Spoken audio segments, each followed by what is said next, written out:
Bomba Centrífuga, por Jefferson Antonelli Darabas, Pedro da Silva Júnior, Rodrigo Bonello Lidório, Rodrigo Damiani Antunes. Bomba centrífuga.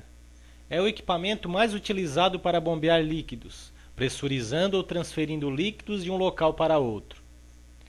A bomba centrífuga cede energia para o fluido à medida que este escoa continuamente pelo interior da bomba. Embora a força centrífuga seja uma ação particular das forças da inércia, ela dá o nome a esta classe de bombas. A potência a ser fornecida é externa à bomba, seja um motor a diesel, elétrico ou uma turbina a vapor.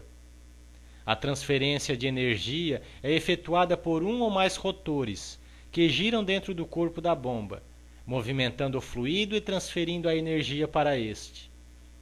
A energia é em grande parte cedida sob a forma de energia cinética, aumento de velocidade, e esta pode ser convertida em energia de pressão. Histórico.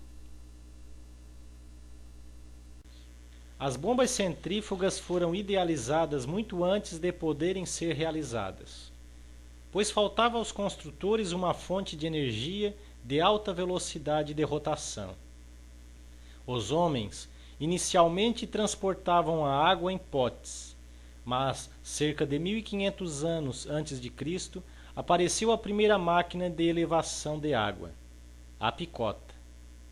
Posteriormente apareceram o sarilho, usado para elevar um balde, a nora e a roda persa. Todas estas máquinas eram movidas por trabalho humano ou animal.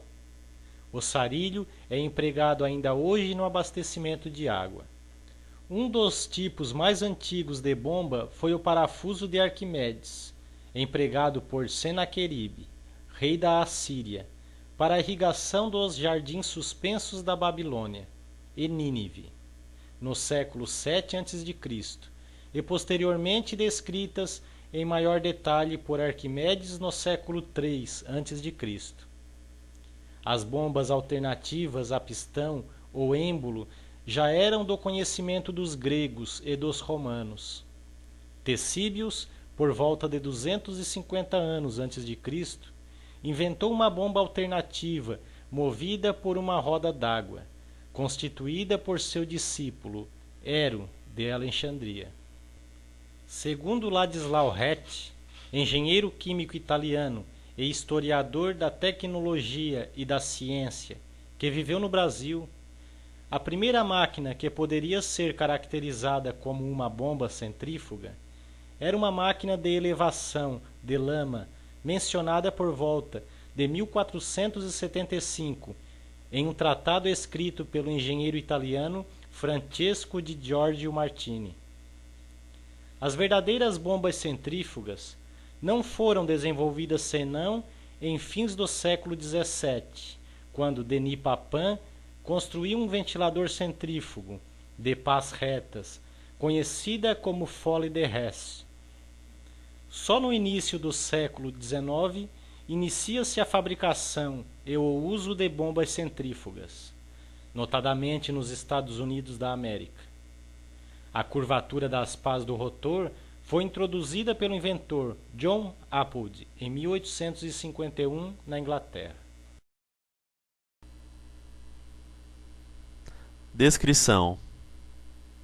A bomba centrífuga, assim como toda máquina de fluxo ou turbomáquina, é uma máquina que utiliza como meio de trabalho um fluido em escoamento contínuo. A palavra máquina, nesse caso, é empregada quando um equipamento troca energia mecânica internamente ou com um meio externo.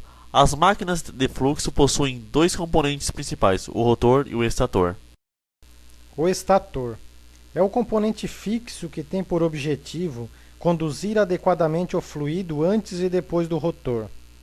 Dependendo da aplicação da bomba, teremos variadas geometrias de estatores, nas quais podemos citar diâmetro de entrada e saída, área e geometria interna. Os estatores têm a finalidade de conduzir o fluido em escoamento, interligar os sistemas que fornecem e recebem o fluido em escoamento, suportar e transmitir os esforços aos sistemas externos e vedar ou limitar as fugas de fluido no recinto da bomba. Já o rotor é o componente rotativo que transforma grande parte da energia disponível em trabalho mecânico, ou vice-versa.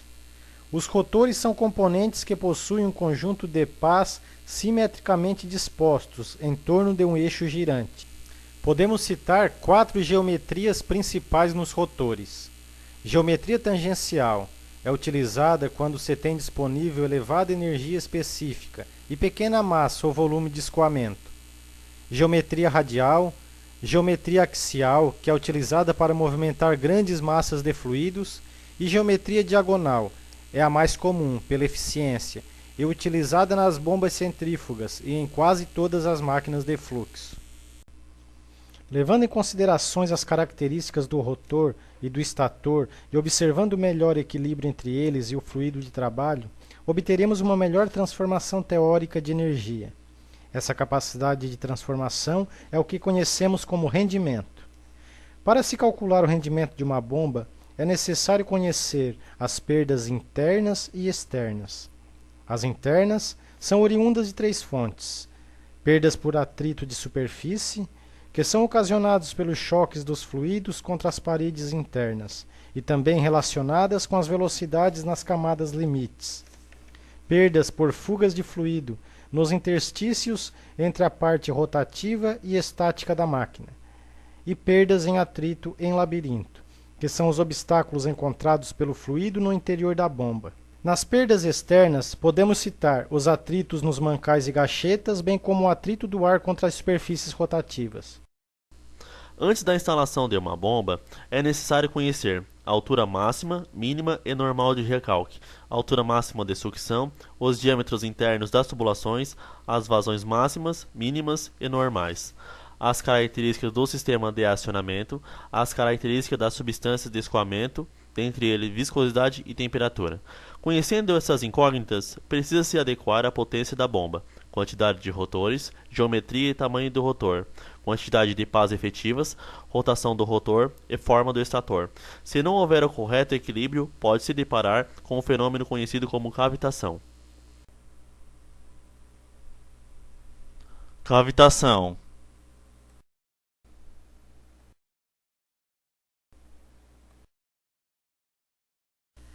A cavitação é um grupo tecnicamente importante de fenômenos que podem ocorrer no interior de sistemas hidráulicos, pelo aparecimento de recintos cheios de vapor. Estes fenômenos ocorrem sempre em locais no interior dos sistemas onde é alcançada a pressão de saturação do líquido.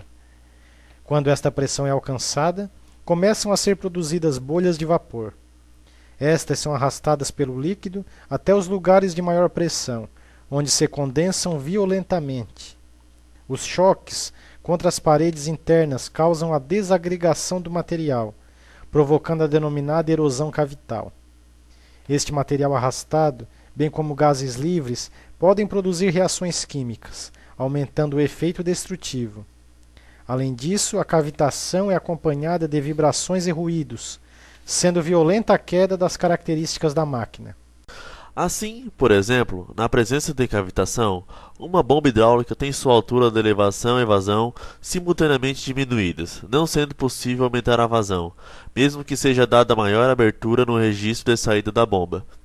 Esta queda das características é devido ao grande aumento das perdas, uma vez que a corrente já não se comporta de maneira prevista para funcionamento isento de cavitação. Sob o ponto de vista econômico, é interessante fazer com que as máquinas trabalhem nas maiores velocidades possíveis, para que as mesmas tenham menores dimensões. Acontece que elevadas velocidades aumentam a possibilidade de fenômenos de cavitação, consequentemente, aumento das perdas, corrosão e destruição. Daí a importância de manter o escoamento em velocidade econômica. A cavitação deve ser evitada por causa dos prejuízos financeiros que causa devido à erosão associada, seja nas pás de turbina, de bombas, em pistões ou em canais. Observa-se então que as duas condições são antagônicas, sendo a sua análise de grande importância nos projetos, para evitar futuros problemas, cujas soluções normalmente implicam em grandes prejuízos para a instalação. Para saber se uma bomba vai cavitar ou não, existe um fator importante a ser analisado, que se chama NPSH. O NPSH é a energia medida em pressão absoluta disponível na entrada de sucção de uma bomba hidráulica. Em qualquer seção transversal de um circuito hidráulico genérico, o parâmetro NPSH mostra a diferença entre a pressão atual de um líquido em uma tubulação e a pressão de vapor do líquido em uma dada temperatura. Esse aspecto divide em dois sistemas, o NPSH-A e o NPSH-R. O NPSH-A é a pressão de sucção apresentada na entrada da bomba. É a energia em pressão absoluta que é o sistema. Pressão sobre fluido, altura da coluna de água acima ou abaixo do eixo de sucção da bomba, perda de carga na tubulação de sucção. Disponibiliza ou chega na entrada de sucção da bomba. O NPSH-R, por sua vez, é a quantidade de pressão de líquido necessária para a entrada de uma bomba pré-concebida e fabricada. O fabricante da bomba irá geral e claramente ter uma curva de NPSH para ajudar na instalação correta. Para que o NPSH proporcione uma sucção satisfatória à bomba, é necessário que a pressão em qualquer ponto da linha nunca venha a reduzir-se à pressão de vapor do fluido bombeado.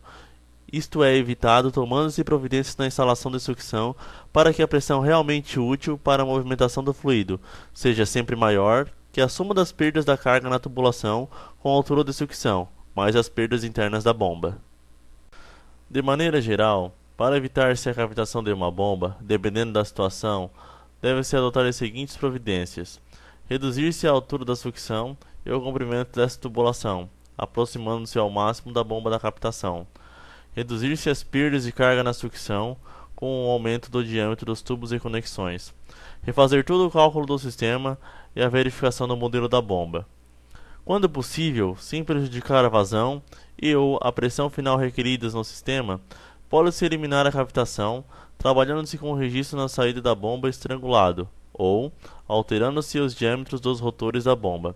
Esta, porém, são providências que só devem ser adotadas em último caso, pois podem alterar substancialmente o rendimento hidráulico do conjunto. Conclusão. Concluindo, a utilização da bomba centrífuga, atualmente além de ser muito comum, é também de vital importância para suprir a demanda da sociedade, de maneira geral com todo tipo de controle de líquido, abrangendo diversas situações como saneamento básico, irrigação de lavouras, tratamento de esgotos, drenagem, tratamento de águas, bombeamento em edifícios residenciais, na indústrias em geral. Mas para o bom funcionamento da bomba centrífuga, deve ser analisado minuciosamente alguns fatores para que ela não venha a cavitar ou não funcionar corretamente devido a problemas de instalação.